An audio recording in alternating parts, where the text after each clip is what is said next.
Hi there everyone, my name is Marcus Ansems. I'm the wine director for Hemispheres Wine Guild. If you remember, you'll know all about us. If not, then basically we're a national private wine buying group in Canada. We travel around to different wine regions, different international regions, every 3 months. We source out those hard to get wines. All the wines that we bring in score over 90 points. Basically we go through dozens of wineries, hundreds of wines until we find those little gems for our members.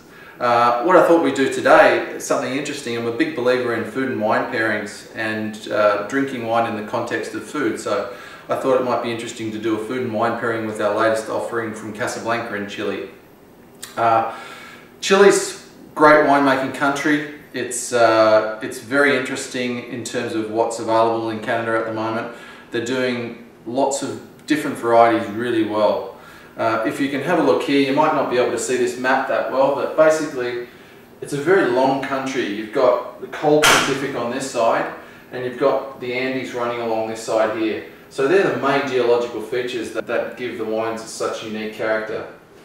The particular area that we're focused on is the Casablanca Valley. As you can see here, it's quite close to the coast. Things to bear in mind is you get this really cold Humboldt current in this area. That basically brings sea breezes and it brings fog, so it cools this particular area down significantly. The main producing areas are the Maipo Valley, which is further south, and the Catrala Valley, which is attached to the Rappel Valley. These southern regions, particularly good for reds, great for Cabernet, Carmenere, Merlot, even some really good Syrah starting to come online. But it was this region, it was the Casablanca region that particularly got me interested in the wines.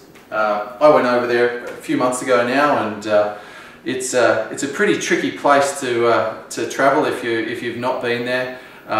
Driving, they're insane. Basically, driving on the roads there, it's pretty tricky. So I wouldn't recommend it unless you're really a good rally car driver.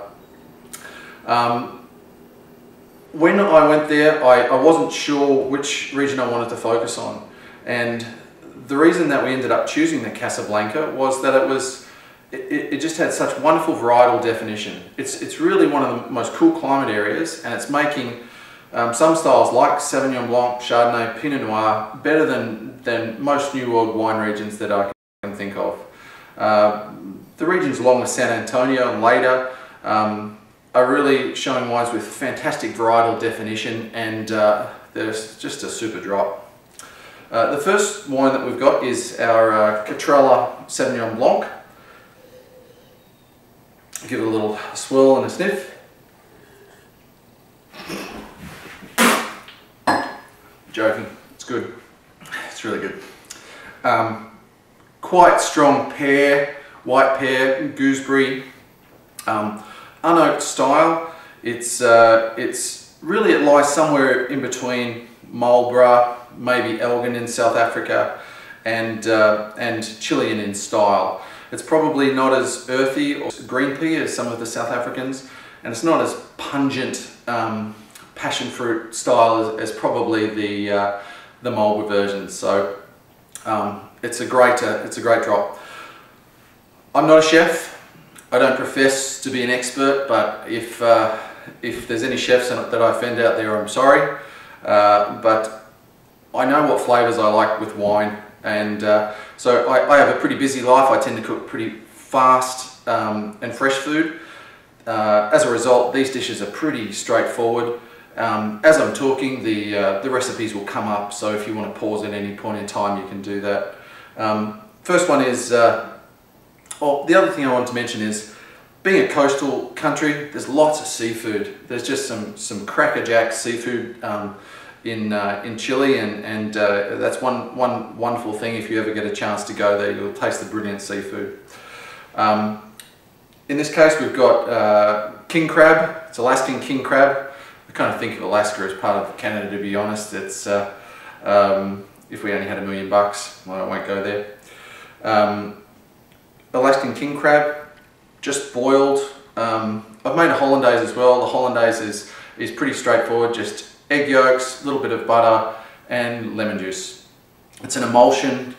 You cook it on low heat, and it's great for dipping. It's good for celery, it's good for vegetables, and it's great for seafood.